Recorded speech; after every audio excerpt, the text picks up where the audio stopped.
Assalamualaikum warahmatullahi wabarakatuh. Nama saya Nurul Srirati, NIM 856102119. Saya akan simulasikan pembelajaran terpadu kelas 5 SD. Hai anak soleh-soleha, Assalamualaikum. Apa kabarnya? Sehat? Alhamdulillah kalau sehat. Nah, anak-anak semua, kita berdoa terlebih dahulu sebelum mulai pelajaran agar ilmu yang Ustazah sampaikan dapat diserap. Kita berdoa terlebih dahulu ya. Berdoa dimulai. Berdoa selesai. Baik, anak-anak Ustazah. Sekarang Ustazah mau tanya, siapa yang hari ini tidak hadir? Apakah hadir semua?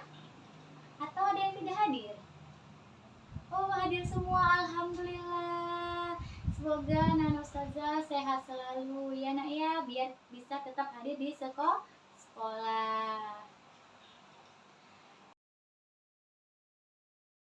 Nah, Nana Ustazah sekalian, coba perhatikan kelasnya. Ada sampah enggak? Kalau ada sampah, silakan dikutip. Biar apa? Biar kelas kita tetap bersih dan kita belajar tetapnya nyaman, pinter. Yuk kita lihat. Sudah? Oh sudah, nggak ada sampah. Alhamdulillah ya, Nana Ustazah ya. Nah, kita ya sebagai siswa harus tetap memperhatikan keadaan kelas kita. Lihat ya, agar kita belajar di kelas ini tetap nyaman ya. Anak-anak Ustazah semuanya udah pada sarapan belum? Sudah, tapi masih ada tuh yang lemas. Masih ada yang lemas. Nah, biar tambah semangat sebelum kita memulai pelajarannya juga, biar tambah semangat belajarnya, mari kita tepuk semangat. Ayo, tepuk semangat. Semangat. Semangat. Sekali lagi, tepuk semangat. Semangat. Semangat. Iya, sekali lagi yuk. Ayo, masih ada tuh yang masih lemas-lemas. Kita tepuk semangat sekali lagi. Tepuk semangat. Semangat. Semangat. Yeay, pinter anak Ustazah. Anak Ustazah sekarang udah pada semangat? Udah, alhamdulillah kalau sudah semangat. Nah, sekarang Ustazah mau bertanya. Anak-anak Ustazah, ada tidak yang masih ingat pelajaran kemarin tentang apa? Ada yang ingat? Iya, bagus. Nah, kita belajar tentang menggali informasi penting dari teks narasi sejarah yang disajikan secara lisan dan tulis menggunakan aspek 5W tambah 1H. Ya, anak Ustazah semuanya tahu kan apa itu teks narasi? Ada yang tahu apa itu teks narasi? Dan ada yang tahu nggak apa 5W? Nah, jadi teks narasi adalah teks yang menyajikan serangkaian peristiwa secara kronologis atau sesuai dengan urutan waktunya. Iya, pinter. Tadi bagus anak Ustazah yang jawab. Nah, kemudian dia tadi kan menggali informasi tuh, teks narasinya sejarah menggunakan apa tadi? 5 aspek. Nah, 5 aspek itu kan 5 aspek kata tanya. Sebelum memasukkan 5 aspek itu, apa sih itu kata tanya? Iya, pinter. Kata tanya adalah kata yang digunakan dalam sebuah kalimat untuk menanyakan suatu hal atau mengajukan pertanyaan baik terkait benda, tindakan, atau keadaan. Nah, kemudian ya, 5 aspeknya apa tadi, Nak? Ada yang tahu 5 aspek itu? 5W tambah 1H? Iya. Coba sebutkan apa?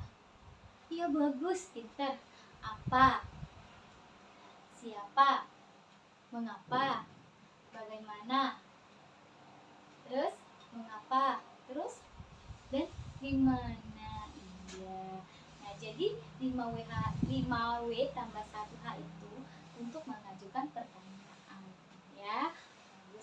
Nah, anak-anak, hari ini kita belajar tema 7, subtema 3, pembelajaran 1.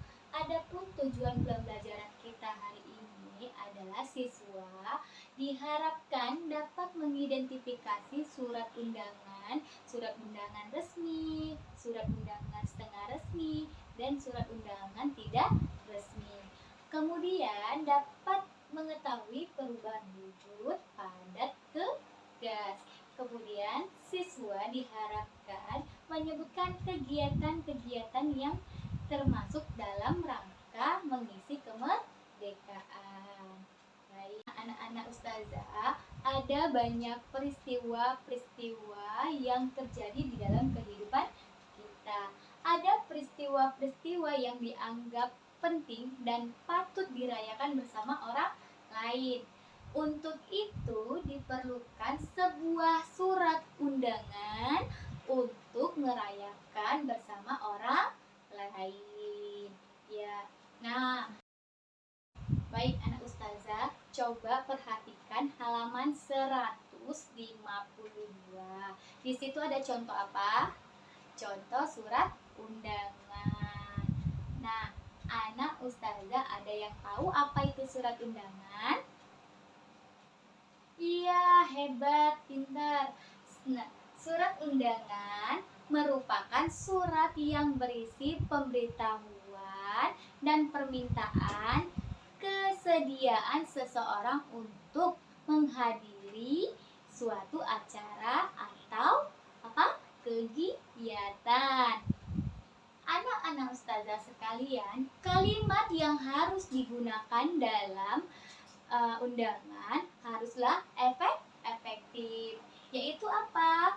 Jelas, singkat, dan padat. Tujuannya kenapa? Tujuannya agar yang membaca dapat segera memahami isi surat. Ya.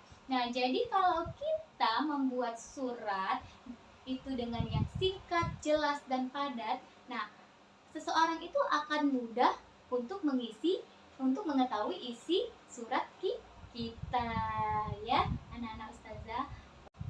Nah, anak-anak ustazah, surat undangan dibedakan menjadi berapa? 3. Iya. Surat undangan apa aja tuh yang 3? Bagus. Surat undangan resmi. Yang kedua adalah surat undangan setengah resmi. Yang ketiga adalah surat undangan tidak resmi. Iya, bagus. Nah, anak-anak ustazah, yang pertama tadi apa? Surat undangan resmi. Nah, surat undangan resmi itu apa sih? Ada yang tahu? Surat undangan resmi adalah surat undangan yang mengatasnamakan sebuah instansi atau organisasi atau lembaga dan kedinasan. Biasanya digunakan untuk kepentingan kedinasan. Kemudian yang kedua apa, Nak? Surat undangan setengah resmi. Surat undangan setengah resmi adalah surat undangan yang mengatasnamakan perorangan yang ditunjukkan ke perorangan maupun instansi atau organisasi. Yang ketiga, undangan tidak resmi. Undangan tidak resmi merupakan undangan yang mengatasnamakan perorangan yang ditujukan kepada perorangan untuk kepentingan perorangan, seperti ulang tahun, surat undangan ulang tahun, kemudian undangan khitanan, pernikahan, dan lain-lain. Sekarang lihat halaman 153. Ada bagian-bagian surat, ya. Coba perhatikan. Bagian-bagian surat yaitu pertama ada kepala surat, Yang kedua, tanggal surat, nomor surat, hal atau perihal surat. Yang ketiga, ada alamat surat. Yang keempat, ada salam pembuka. Yang kelima, isi surat. Dan salam penutup surat. Nah, itu adalah bagian-bagian apa tadi? Bagian-bagian surat. Oke, bagus.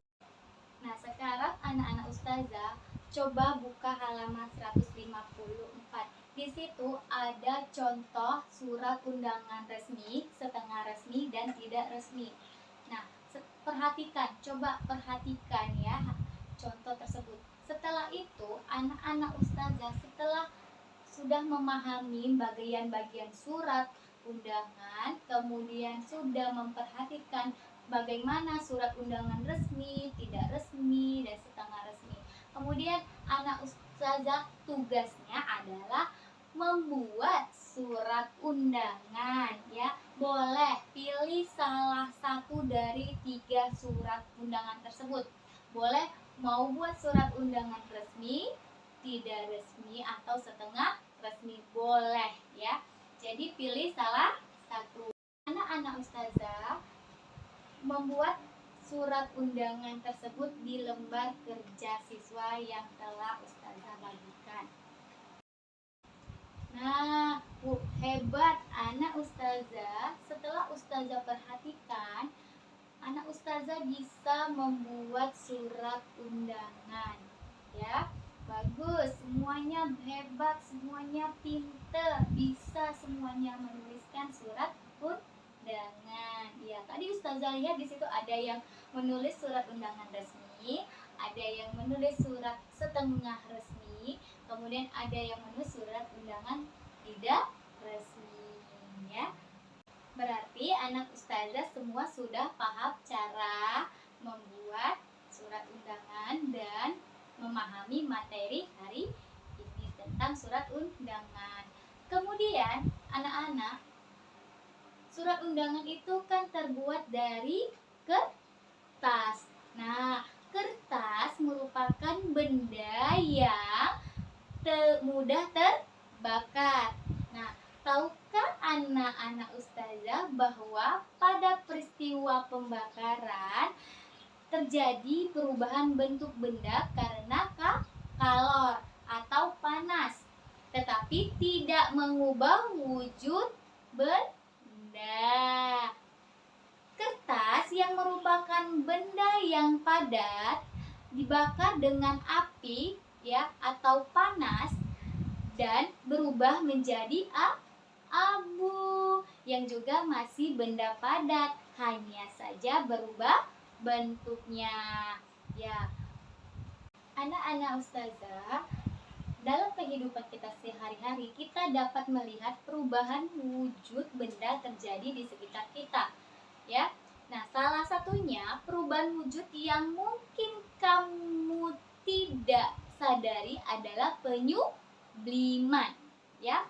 Penyubliman ya. Pernahkah anak-anak ustazah mengamati kapur barus yang diletakkan umimu di dalam lemari untuk melindungi pakaian dari nyengat atau bau ya anak-anak ustazah? Nah, kapur barus di lemari pakaianmu dalam beberapa hari akan apa? Ada yang tahu akan apa? Kapur barus yang ada di lemari akan mengecil. Iya, pinter. Dan menghilang dari lemari pakaian. Kapur barus merupakan benda padat yang dalam waktu tertentu berubah wujud menjadi gas. Kapur barus mengalami yang namanya apa nak? Penyubliman. Iya. Nah, apa itu menyublim? Ada yang tahu apa menyublim? Ya. Nah, menyublim adalah peristiwa berubahnya wujud benda dari padat ke gas. dapat menemukan penyubliman lain di dalam kehidupan kamu sehari-hari, ya. Nah, jadi mulai sekarang coba anak-anak ustazah, kalau ummimu ya atau ibumu ya kan sedang meletakkan kapur barus itu ya, kemudian kamu perhatikan tuh beberapa hari kemudian, wah sudah mengecil, beberapa hari kemudian wah sudah hilang. Nah, itu yang dinamakan penyubliman. Bisa kamu perhatikan ya anak ustazah sekalian. Perubahan wujud yang terjadi di sekeliling kita sebenarnya itu tanpa kita sadari. Kenapa? Karena perubahan wujud benda merupakan satu perubahan karena fenomena alam yang ada di sekeliling kita. Nah, dalam kehidupan bermasyarakat, perubahan juga terjadi. Perubahan itu dapat berupa perubahan fisik maupun perubahan perilaku masyarakat. Perubahan secara fisik merupakan perubahan yang dapat dengan mudah kita lihat. Misalnya, perubahan kenampakan suatu wilayah karena pembangunan gedung-gedung, prasarana dan juga lain-lain. Nah, usaha dan kegiatan pembangunan di negara kita sudah dilakukan sejak negara merdeka oleh pemerintah hingga sekarang. Namun, pembangunan nasional Indonesia merupakan pembangunan manusia Indonesia seutuhnya. Nah, artinya ya anak-anak, pembangunan semua aspek dan bidang kehidupan. Tidak hanya pembangunan fisik, tetapi juga manusia Indonesia seutuhnya. Pembangunan tidak dapat dilakukan jika kita belum merdeka dan berdaulat sebagai sebuah negara dan bangsa yang diakui dunia. Oleh karena itu, kita sudah merdeka. Ada banyak kegiatan pembangunan yang perlu dilakukan untuk mengisi kemerdekaan Indonesia ini. Sekarang perhatikan bukunya halaman 157 ya. Di situ ada teks tentang kegiatan mengisi kemerdekaan negara Indonesia.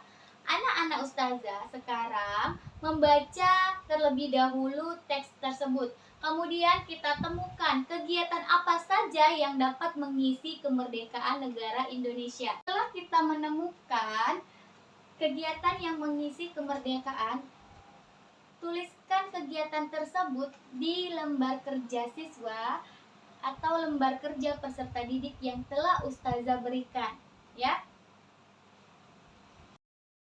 Setelah ustazah perhatikan, anak-anak ustazah dapat menemukan dan dapat menyebutkan kegiatan apa saja yang dapat mengisi kemerdekaan Indonesia. Berarti anak ustazah di sini semuanya paham materi hari ini, ya. Bagus banget anak ustazah, pintar ya, anak-anak ustazah semuanya pintar. Alhamdulillah, masya Allah, ya. Nah, coba sebutkan satu aja apa sih yang ada di kegiatan tersebut. Iya, aktif dalam kegiatan organisasi masyarakat seperti Karang Taruna. Boleh deh satu lagi, ada yang tahu? Ya, menjaga kesopanan dan santun dalam bermasyarakat. Bagus ya. Bagaimana semuanya? Sudah mengerti belum materi hari ini? Alhamdulillah kalau sudah mengerti. Hari ini, kesimpulan kita hari ini belajar tentang surat undangan. Surat undangan dibedakan menjadi 3. Surat undangan resmi, setengah resmi, dan tidak resmi. Nah, surat undangan itu biasanya berupa kertas. Kertas merupakan benda yang mudah terbakar. Nah, kertas dapat menjadi peristiwa wujud benda, ya. Nah, perubahan wujud benda terjadi di sekitar kita.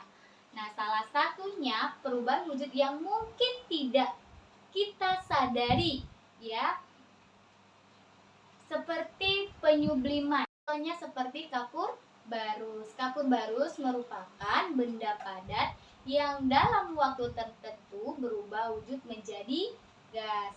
Jadi benda kapur barus itu benda padat menjadi gas. Perubahan wujud benda terjadi di sekitar kita tanpa kita sadari.